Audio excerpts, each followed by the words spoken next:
Welcome back to the ITEC Takeout. This is episode 117, and I'm joined today by my official co-host. I'm a co-host now. What was that? I don't know what that is. But she's returned again, my co-host, Gina Rogers. Your co-hostage. Oh, there it is. See? You're catching on. Yes. There, you got it, Shalyn. You got the sarcasm. So if you're wondering who that other voice is on the microphone today, that is Shalyn Huber. She is our newest member of the DLG WAA team, and so she is here as our special guest. I'm so excited to be here. Yay. Yay. I always have to do a yay. Yes. Every episode. That's kind of my trademark. All right. So prior to starting our recording today, we told Shalyn we were really going to, well, Gina called it a hard-hitting interview, so we'll see. We'll see what comes out of this. She might leave crying. I don't know. Gosh, we didn't bring the Kleenex in. No. Oh, there's a box right Oh, there. good. Okay, I good. scoped All right. it out before. So, Shalyn, let's get started and tell us just a little bit about yourself, like where you taught before, what your education is, what's your background, what do you want to tell us? Perfect. So prior to this, I'll just kind of start with most recent. I came from the Linmar, where I was an innovation coach and teacher librarian. Prior to that, I taught in the Davenport Community School District, where I was an elementary teacher librarian and an elementary instructional coach for 2 buildings. I am an alumni of the University of Iowa, go Hawkeyes, and the University of Northern Iowa for my master's. Is that like the University of Northern Iowa. The University of Northern Iowa. It's pretty fantastic. Yes. And then my most recent role has been a new mom to Nora. She will be 1 in December, and she's so much fun. So I love talking about her, and I could go on all day, but I wouldn't want to bore you. So that's just a little bit about me. Shalyn, I haven't said this to you before, but did you went to school did you live in Kalmus when you were a kid? Yes. Did you know that I'm from Grand Mound? You are? Yeah. What?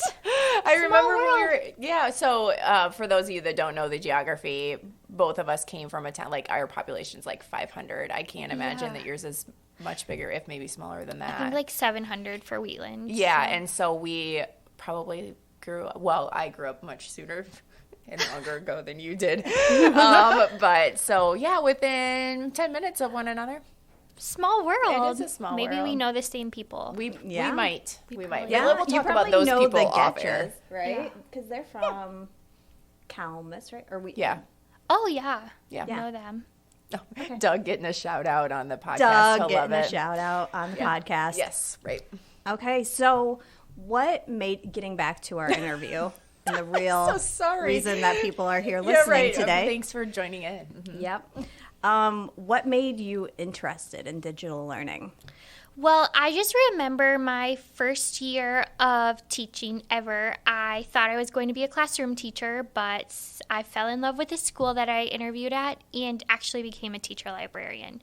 And of course, all of the opportunities for digital learning were so high. So I was kind of thrown into the role of helping teachers with technology. So going in the classroom and kind of having to learn fast, I saw how it really increased student engagement, which really led to more productivity and students learning more. So I was just amazed by all of the things that you could do with technology.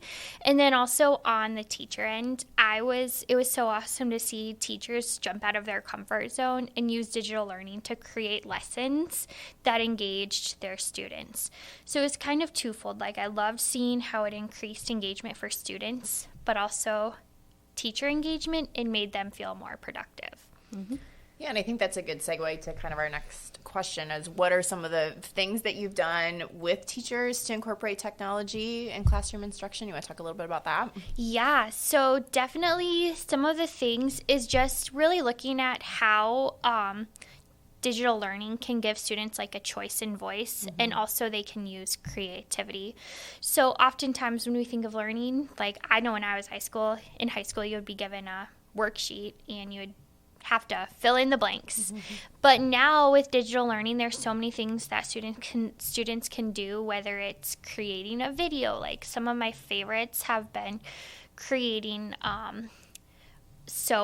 book trailers from books that they read, and then also allowing students to do like Google slideshows and then giving them that choice. So I think my favorite has just been tapping into how students can have a choice to share what they learn, and just seeing that engagement like really soar. And then also another big thing is looking how it can make things more accessible. So we always see the students who they might not be able to read the text, but then you pull in a tool like Google Read and Write, and you can see students have success. So I just love how it gives everyone a voice and gives everyone access to all the things. Yeah, that's a really great point. Like, we need to make sure that learning is accessible to everyone, and our technology really does help that be possible. So you're about 3 months in, three or 4 months into being with this team. Thinking about the rest of this year, what are some things that you're really looking forward to? I am just really looking forward to continuing to watch the relationships both with my team and my districts continue to grow and to kind of see where they go. I feel like I've met so many amazing people. I've got to work with high school level, which I never really had before, and it's just been incredible to see their engagement through professional development and to hear them talk about the things that they're doing in the classroom. So I also have to do a shout out for my team because I love them so much, and they make working fun. Her arms are tied behind her back right now. Like, yeah, you don't see that part. Really, you got the two grandmas she's the of the team here today. Yes, I was just going to say I had to go with the co-hostage theme. So you can believe that if you want or not. But send help. Yes, send help. But of course, just working with my team in the districts and the other people in the agency, I've learned so much. Like, I think I learn something new every day, and just being able to share with that. And I do have to give a little plug. Like, I'm excited to see where AI goes. I know our team has been diving deep into artificial intelligence. So just kind of seeing how that grows and how it can make things more productive. Yeah, the AI thing really reminds me of more probably when I first started at the AA, when there were just like digital tools coming out all the time, you know, and we were trying to just keep our thumb on what was going on and what was good and what wasn't good and what we would share and what was free and what wasn't free. And it really certainly feels like that again, which is actually kind of exciting because I feel like there's been such a lull in digital tools for the last couple years that we've got good stuff, but there hasn't been a lot of new developing, hard-hitting stuff. So. I agree 100%. And like when you say the free version, like free versus paid, I'm like, if you're listening and you have an AI tool, please keep it free. Yeah. Right. Well, I mean, from your lips to their ears, I hope. Yeah. Yeah. Right? Yeah. So many amazing things that teachers could just use for free. Yes. So I have actually two questions. One, I'm going to put you on the spot for after this, which I'll give you a little so you can think about it, is I'm going to ask you what districts you serve for those people who may be within our AEA. Perfect. So keep that in the back of your mind because that sometimes I think is hard to spin out. Yes. But for the last question, what's your ride or die tech tool? Definitely Google Suite for education. And it's definitely Google Suite for education because it helps on the teacher productivity side, like Google Documents, Google Slides, but also students. There's so many tools in there to give them the choice and voice, whether they're writing on a document, they're creating a Google slide. So definitely the Google Suite for education. And I love that it's always coming out with new stuff. Like apparently you can put emojis on Google Slides now. And GIFs or something, right? Like it's all inserted in, like you can insert it all from in there, right? That's Stickers. kind of fun. Yep. But Seesaw and Canva are coming in with a close second. Yeah. So Google, like, keep up in the ante. Yes. I love me some Canva. Oh my gosh. Don't get her started. Yeah. We should do, when was the last time we've done like an episode just on Canva? I don't know. I feel like we talk about it a lot. Maybe we should Maybe just. It'd be worth bringing it back. Yeah. Because there is some I new think stuff you in there should. we haven't talked There about. is. In the teacher resources that they have like already created lesson plans because sometimes their slides are very pretty and you can make them accessible. Yeah. No, they are super pretty slides, and that's awesome that you can make them accessible too. Right. Yeah. Yeah. I love, Mindy and I played the other day with the AI generation, image generation. Generator, yeah. Yeah. It was fun. We tried One of us had a really hard time. That was me. I had a dog with a tail coming out of the middle of his forehead and stuff. Like, I don't know what was going on. I had a really hard time. You had given it like a lot Too of much. prompts. Well, And it's you're also like, kind of new, right? I know what I want. 40-year-old Okay. woman with blonde hair and No a lips. pugged nose with no lips. I wanted and a picture of me. in pajamas on a cozy gray couch with a dog. And it did not. And it just was no. like, too much information.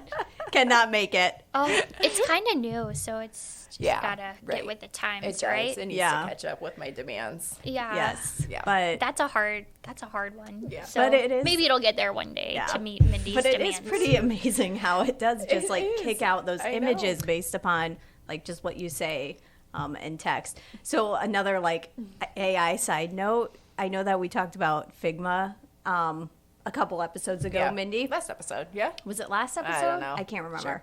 Sure. Anyway, so they just came out with a new feature. So here's they an did. additional tech nugget. I guess that's coming first.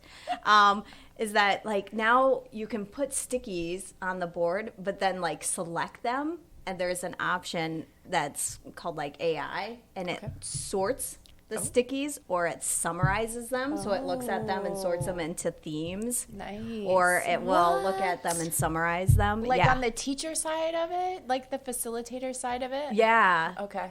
So, Well, I'm Wow. excited. That's Might good. know what I'm doing this weekend. yeah, you need to check that guy Just out. kidding. Late Saturday afternoon. Yeah, and you just gonna know. Or summarize midnight. Go home sticky. tonight, crack open my laptop.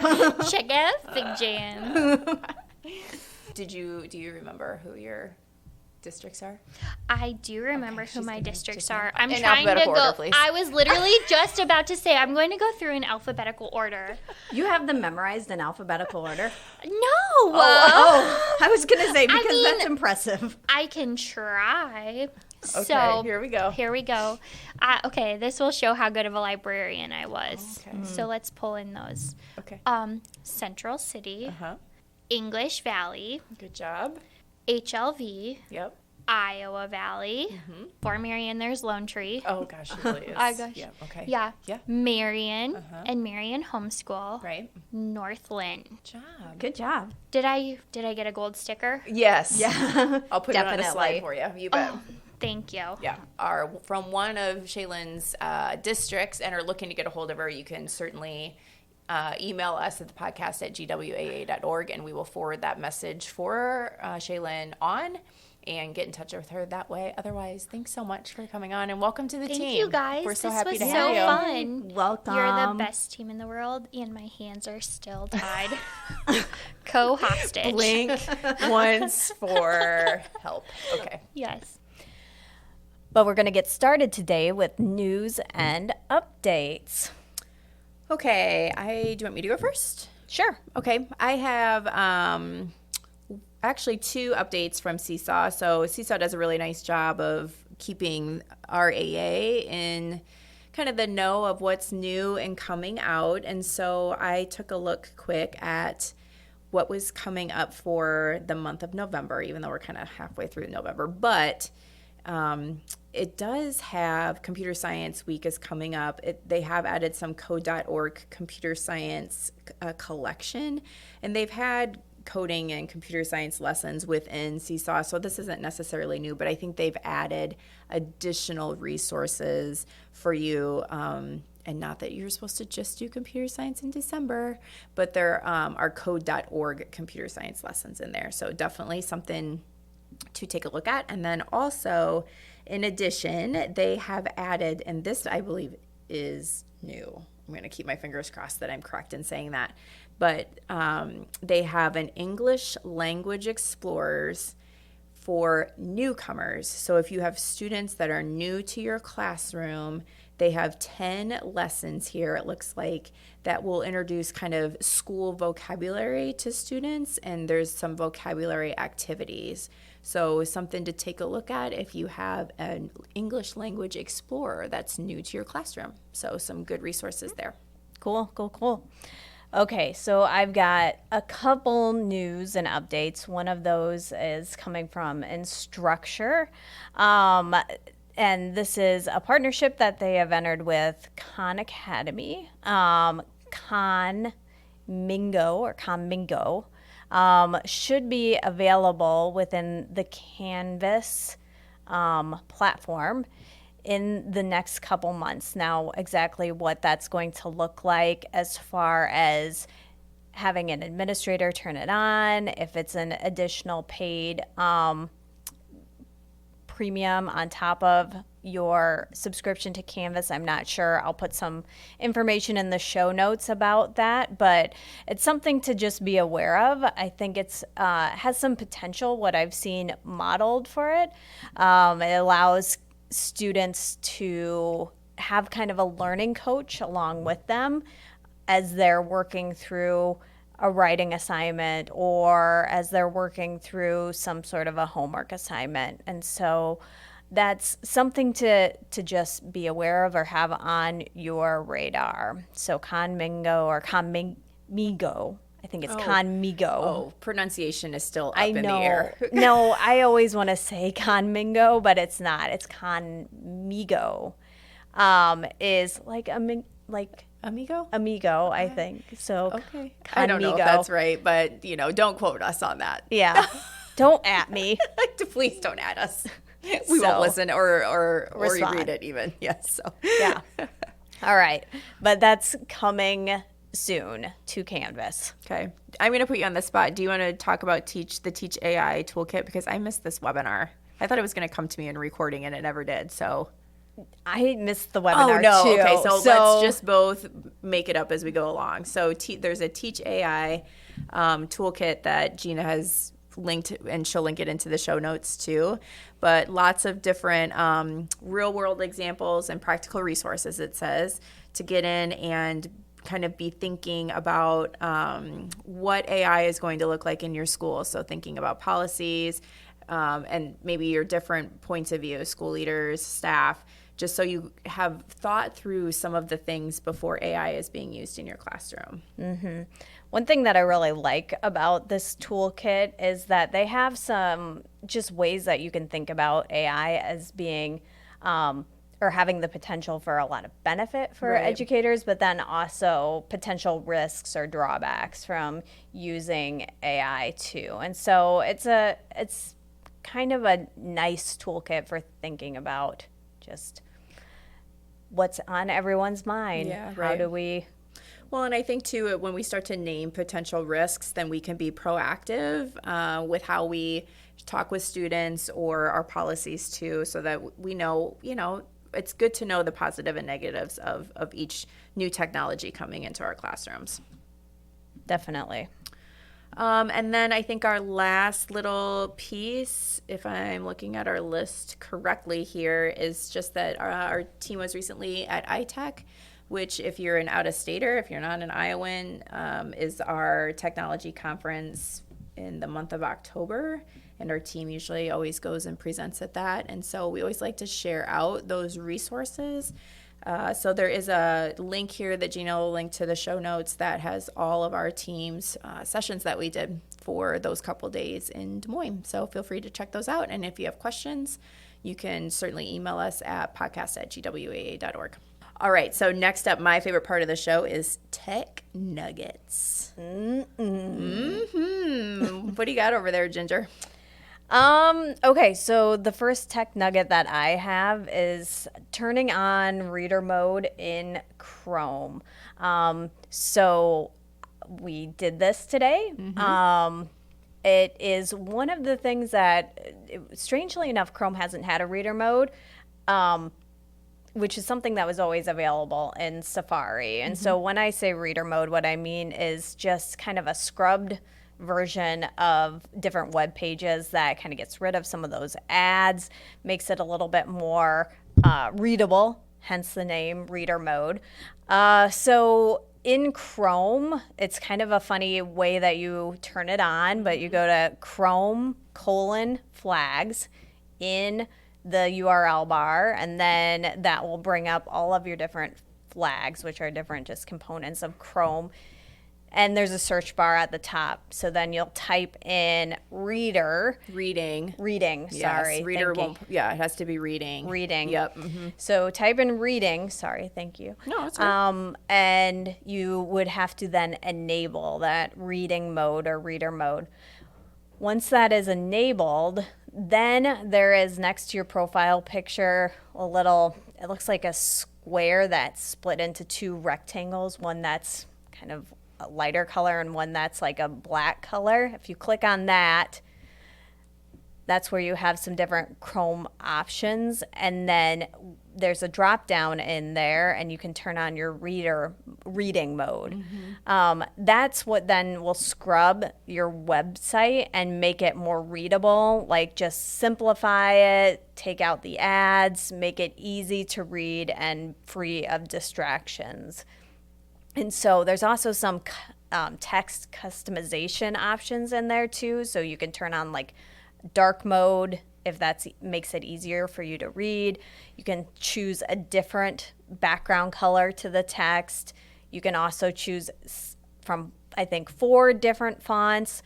And you can also change the character spacing and then also the line spacing and density of the text on the page to make it just easier to read and digest. Yeah, when I was messing with this, it also allows you to adjust the pane size. So you can have reading mode on one side, half screen, and then the actual, tab or whatever open on the left side, same size. Or you can adjust it to kind of hide that website and just have the reading mode pane. That's a lot. Reading mode pane as pretty much a full screen, but so you can kind of adjust that too, which is nice. I think it's great. Okay. Yeah. Thanks, Gina.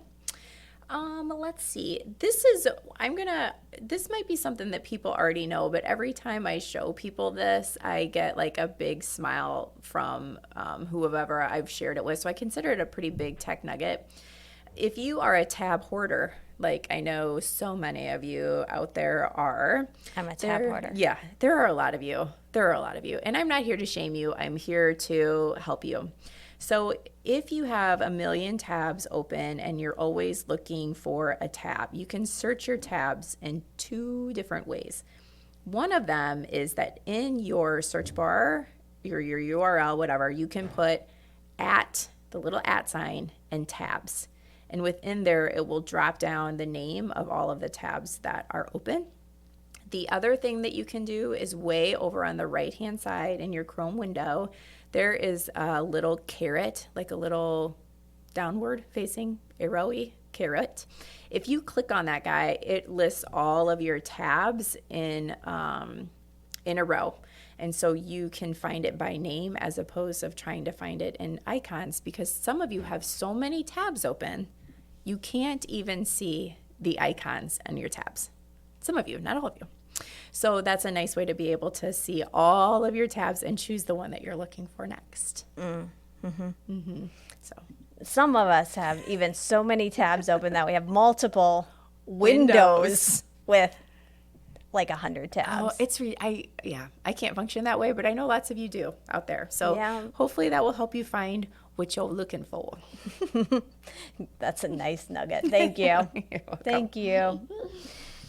I express thank you from all of us tab hoarders out there. Okay.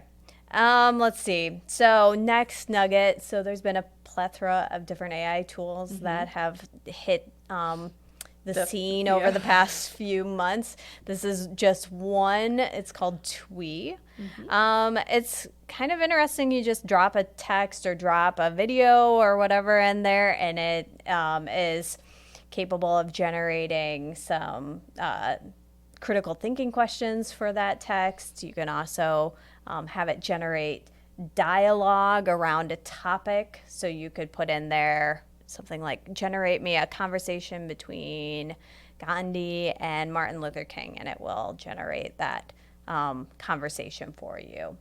So that's just one of those other AI tools to check out that might be on your list of things that you need to explore.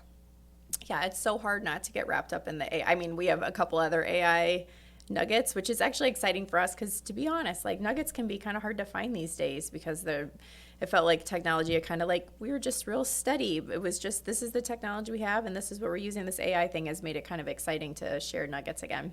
So I'm going to piggyback off of your AI tool and share one that I feel like now has become like a granddaddy of AI, which is Magic School AI. And this one is specifically for teachers. And what I think is nice about this is that if you are new to AI, it kind of puts on some guardrails for you to go in and use different categories. So if you're wondering, like, how would I use this as a teacher? You go into Magic School AI and there's not a million, that's an exaggeration, different categories for you to kind of generate text. You can generate questions. You can generate assessments. You can generate behavior intervention plans. There's so much. Exemplars and non-exemplars, which I think are sometimes really hard to find.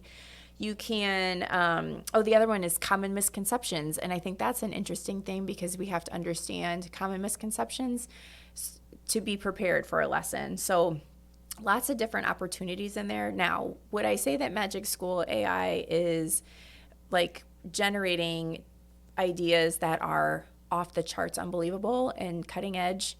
No. But I do think that it gives you some ideas to get started and could lend you some ideas to go into something more powerful like ChatGPT or something like that. So take a look at that one. Yeah. So my last nugget is also another AI tool, and it is TextFX with Google. I thought this was really interesting because it's just a different look at how you might use AI to support. This is real specifically to figurative language generation, and so it can help you generate alliteration or hyperbole, or take a word that you want to do some more playing with in the text that you're writing and have them kind of explode that word out into different ways that you could possibly mess with wordplay. I thought it was just super interesting and a different take on a lot of the AI tools that I've seen out there, and might be useful to someone for like if they're just struggling with some writer's block or something like that, or struggling with coming up with a fresh or a new idea. It's something that you might look at to just spice things up. Yeah, it's a spicy nugget. It's a spicy nugget. There you have it. I actually have two more nuggets because I'm a one-upper. I have this one, which I have used very regularly, and it's Ghostwrite, which is a ChatGPT email assistant. Do you have this? I don't use this one. Okay.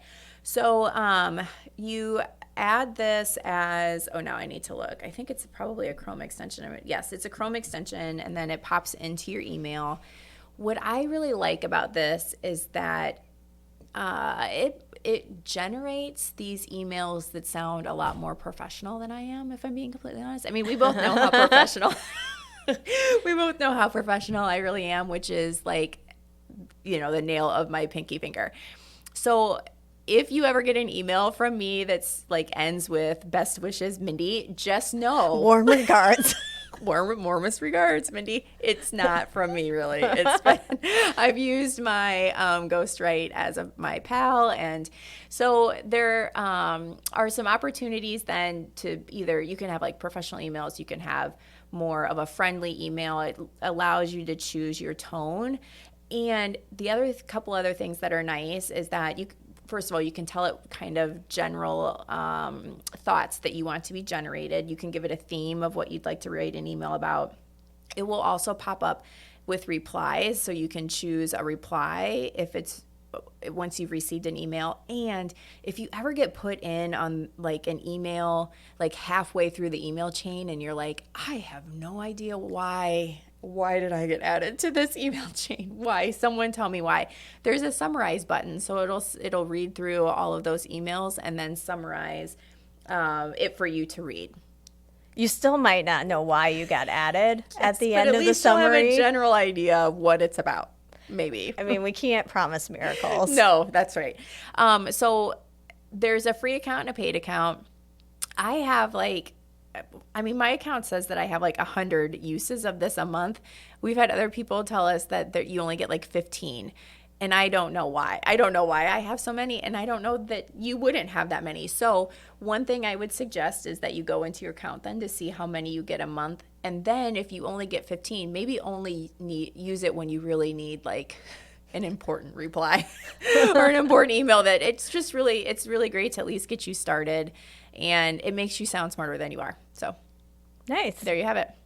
And then the last one was just one that last Friday I shared with a school that uses Seesaw. They didn't know that this was a thing, and so I thought, oh, this could be a tech nugget, is that within Seesaw, they have set office hours. So if you are using inbox or messages, I should say, with your families to communicate, you can set your office hours within your profile and your account so that you mute notifications within the messages, and it will also notify anyone who is sending you a message that you're away from your technology for a set amount of time. So let's say you have a parent who has sent you a message at, let's say, 10 p.m. and your office hours obviously are over. It'll show a message to them that says, Mindy Carney is away from her computer.